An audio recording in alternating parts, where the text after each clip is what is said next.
I stand in front of the meticulously prepared feast, rendered speechless by the effort I've poured into it.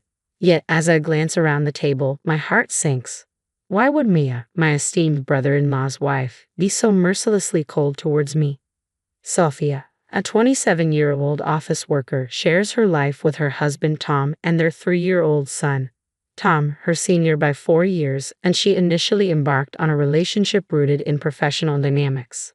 Their connection blossomed over shared drinks, leading to a romance that culminated in marriage just a year later. Now, nestled in their cozy home, they relish the joy of parenthood and the promise of a growing family. However, amidst this domestic bliss, a thorn emerges: Mia, the wife of Tom's brother Jack. Let me introduce you to Tom and Jack. Tom is Jack's elder brother by 10 years. Their father tragically passed away in an accident during their youth, leaving their mother, who had previously been a homemaker, deeply shaken. Despite her efforts to recover and return to work, she could only manage part-time hours, having previously dedicated herself to running the household. In response to the family's financial strain, Jack, then a college student, made the selfless decision to leave his studies and seek employment to support them. He declared, "I want Tom to have a proper college education," and tirelessly toiled without complaint. Thanks to Jack's sacrifices and some scholarships, Tom was able to attend college and secure a position at his current company. Jack beamed with pride when Tom and Sophia, his future wife, announced their engagement. At every opportunity, Tom expressed his profound gratitude to Jack, even shedding tears of appreciation at their wedding, declaring, "Without you, I wouldn't be standing here today." Emotions ran high as the room was moved by his heartfelt words. Jack never once displayed a hint of superiority towards Tom. He always approached life with generosity, warmth, and consideration towards both Tom and Sophia. However, after Sophia and Tom settled into their new home near Jack's family, Mia, Jack's wife, began making unsettling comments. She often remarked to Sophia, "You should be grateful to my husband." Jack's demanding job frequently kept him away on lengthy business trips and required him to work late into the night. On these occasions, Maya would invariably show up at Sophia and Tom's doorstep without warning. Living just a short walk away, Jack and Maya would bring their children over for dinner and baths, leaving Sophia to tend to them before returning home, ready for bed. Maya's demands extended to meal preferences, dictating, "I'm not in the mood for Western cuisine today, make something Japanese," or, "My child insists on having hamburger steak tonight," placing Sophia in a difficult position. Despite her discomfort, Sophia couldn't assert herself, mindful of the indebtedness owed to Jack. "Tom, remember, it's because of Jack that you're where you are today. Thanks to him, you went to college and landed a job at a prestigious company." Jack, on the other hand, struggled after high school and is still trying to climb the career ladder. If only he had gone to college, things would be different for him. "That's why we're in a new house while they're in an older one. You owe him for all he's done for us," Maya would often remind Tom, leaving him speechless and unable to refute her claims. Though he occasionally voiced concerns about her delegating too much household work to Sophia, given that Sophia works full-time while Maya is a homemaker, he hesitated to address the debt he owed to Jack. "Sorry, but it's because of my brother that I'm here today. Could you please try to work things out with Mia?" Tom pleaded with me. Reluctantly, I agreed to his request. However, our conciliatory approach only seemed to embolden Mia, leading to a surge in her demands. Her vexing behavior fell into two main categories. Firstly, she would frequently drop by our house to dine or bathe her children, and secondly, she often exploited my hospitality to enhance her image in front of our relatives. "On the occasion of our relatives visiting, I'd like to prepare dinner for them and host them," she declared. Initially, I assumed I would also get the chance to socialize with my own family. Yet after I finished cooking, she promptly ushered me out, insisting, "Our relatives will be arriving soon, so it's best if you leave." Later, I overheard Mia and our relatives praising her culinary skills, crediting her with all the cooking. This scenario repeated itself each time Maya invited relatives over. I would cook, be sent home, foot the bill for ingredients, and Maya would take all the credit without even lifting a finger to help. Moreover, I was always tasked with arranging mid-year gifts and thank you presents for Jack's bosses and relatives who had supported him. These gifts were invariably sent under Maya's name, with her dictating instructions to me on what to do.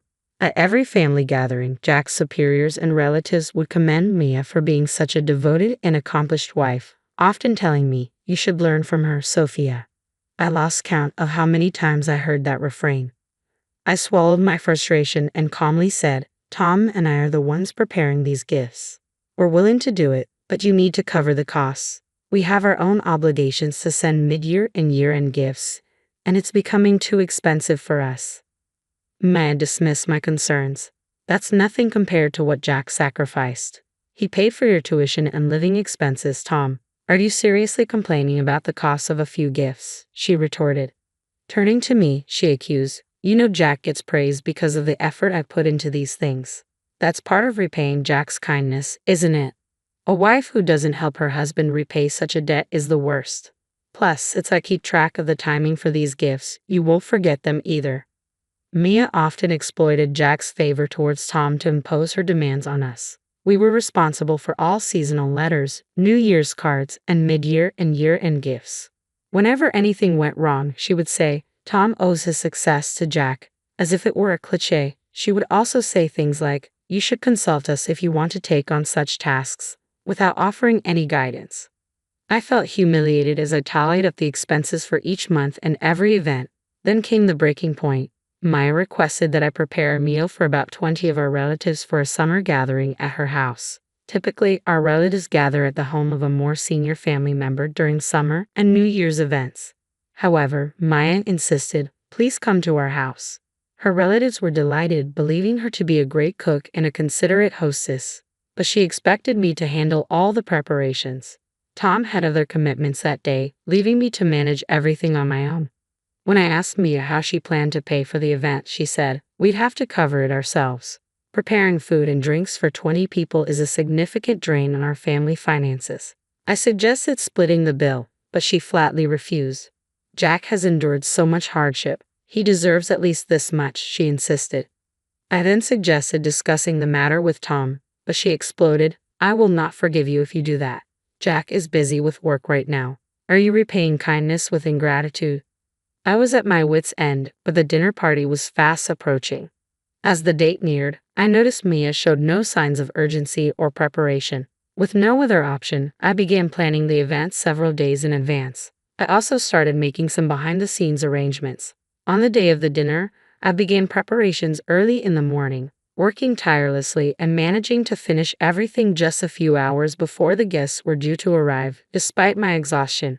After I finished all the preparations, Maya came to check on me. Maya, everything is ready. I believe the guests can arrive at any time now, I informed her. Glancing at the dishes on the table, Maya exclaimed, what are you doing? The main dish should be eel rice. You never mentioned eel rice, I replied, taken aback. You should have known that. This is so embarrassing. Our relatives are coming for the summer festival, and they'll think I can't even prepare eel rice. Order it right away. No, I've already prepared enough food for everyone, and the fish I bought is fresh. I'm not going to prepare a different dish now, I responded firmly. It has to be eel rice, Maya insisted, refusing to listen to my protests. She demanded we order a special batch for everyone, using our own money. When I asked her to cover the costs, she flatly refused.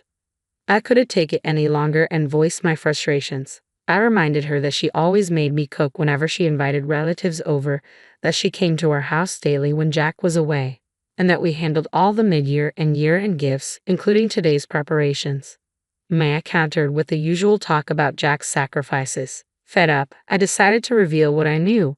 Maya, you even had an affair with someone you met on a dating app, didn't you? You're a housewife, yet you leave so many responsibilities to me. I got curious and looked into it. Oh, so you know about that, she responded with a laugh, but I'm afraid you don't have any proof. Besides, I'm handling that situation just fine. By cooperating with me, you're essentially returning the favor. It's all part of the deal. Maya remained unfazed despite the revelation about her affair. Instead, she reiterated what Jack had done for Tom, saying, you will be repaying our family for the rest of your lives. At this point, I had reached my breaking point. I silently removed the food and started packing my belongings. I'm leaving. I will never return, I said firmly as I walked out. Maya yelled something about ordering eel rice, but I ignored her and left. A few minutes later, my phone began ringing repeatedly with calls from Mia. When I finally answered, she sounded panicked. What? What's going on? Is there something wrong? I asked her, feigning ignorance. I have so many inquiries. She continued frantically. I rearranged the dishes you made, and I ordered eel rice, paying for it with my own money. But none of the relatives showed up. It seems they know everything we discussed earlier. I couldn't stop laughing. I was also astonished that she had tried to salvage the situation by rearranging the food I had prepared. The reality was as follows. I couldn't tolerate Mia's arrogance any longer. Before she could criticize me further, I decided to talk to Jack directly, hoping he would offer some sound advice. I believed that Jack, unlike Mia, wouldn't hold their past support over my head. When I explained the situation to Jack, he seemed skeptical. He had always seen Mia as the perfect wife who made a good impression on her relatives. She presented herself as their ideal partner, preparing hot meals with a smile for Jack when he returned from work. Meals that often came from our kitchen. She arrogantly took large amounts of food from our house and missiled Jack, claiming they frequently invited me to dinner but didn't want to bother him with the details. She never mentioned my involvement in the gifts, always smiling and saying, "It's natural for a wife to handle these details to save her husband's face." Jack was always impressed, thinking, I married a wife who's too good for me. So when Jack heard my side of the story, he was speechless. Being a good man, he didn't accuse me of lying but believed there must be some misunderstanding between Maya and me. So, I pondered on how to present him with evidence. Would you allow me to gather some evidence? I asked Jack respectfully. With his permission, I decided to discreetly record Maya's conversations during her visits to our house, especially those where she displayed selfishness about food. Music. I captured a conversation where she insisted that we owed her obedience due to Jack's kindness, and I asked Jack to listen to it. When he heard it, he was speechless. Additionally, I informed Jack about an upcoming dinner party Maya and I were supposedly preparing together for her relatives. With his consent, I recorded everything from the moment I started preparing the meal to Maya's outbursts about using my money to order eel rice and her admission of the affair. I had arranged a video call with Jack and his relatives in advance, informing my own family about the scheduled time and date. It was during this call that Jack and his relatives finally learned the truth about Mia. After I departed, Jack's relatives confronted Mia over the call, expressing disbelief at the revelation that I had been handling all the year-end and mid-year gifts, taking advantage of Jack's kindness, and even engaging in adultery. Maya attempted to maintain her composure, but the weight of the evidence left her speechless. The majority of her relatives denounced her, severing ties with her and leaving Maya stunned. Jack, who had postponed his work to be present for the call, returned home and confronted Mia about the situation. "I am disappointed," he told me later. He revealed to Mia that her actions had caused distress for his beloved younger brother and his wife in his absence, and that her admission of an affair had shattered him. Maya broke down in tears, confessing that she had targeted me out of jealousy over our younger age and our nicer home. She claimed her affair stemmed from loneliness due to Jack's frequent absences and admitted to devising a plan to manipulate us after hearing Tom's heartfelt thank you letter to Jack at our wedding. I was infuriated by Mia's relentless harassment, but I also felt a pang of sympathy for Jack. I hadn't worked tirelessly for Tom's sake to create a sense of indebtedness, but rather out of love for my dear younger brother. My efforts were not fueled by the desire to hold them over his head in the future. I was proud to see Tom thriving in a reputable company, growing into a remarkable individual. As for Maya's disparaging remarks about my salary, I explained to her that it wasn't Tom's fault. It was simply my own lack of ambition. Further revelations surfaced about Maya's conduct. We learned that she had left their children unattended at home while she met her adulterous partner. Jack decided to pursue divorce proceedings, seeking custody of their children along with alimony. Maya vehemently opposed the idea of divorce, eventually agreeing to a slight reduction in alimony in exchange for a proper divorce and custody arrangements. Her affair had been uncovered by Jack, who also demanded full alimony. In the end, Maya moved back to her parents' home and took on multiple part-time and day jobs to meet the financial demands of double alimony and child support. A few months later, Maya appeared disheveled when she met me for a visit to see her child. Later, Jack apologized to us and covered the expenses for the ingredients and alcohol from the dinner party. He also promised to reimburse us for the meals Maya had consumed at our house and for the gifts she had made us prepare. But after discussing it, Tom and I declined the offer.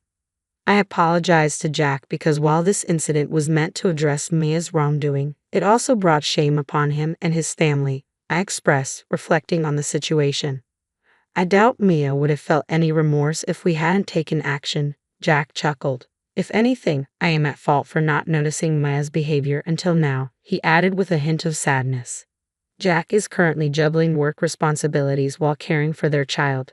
We maintain regular contact with him, and on days when he's overwhelmed, we offer to look after his child at our home or invite him over for dinner. We've learned a valuable lesson about how some people can make you feel indebted even when they haven't done you any favors. Tom and I laughed together, reflecting on the experience.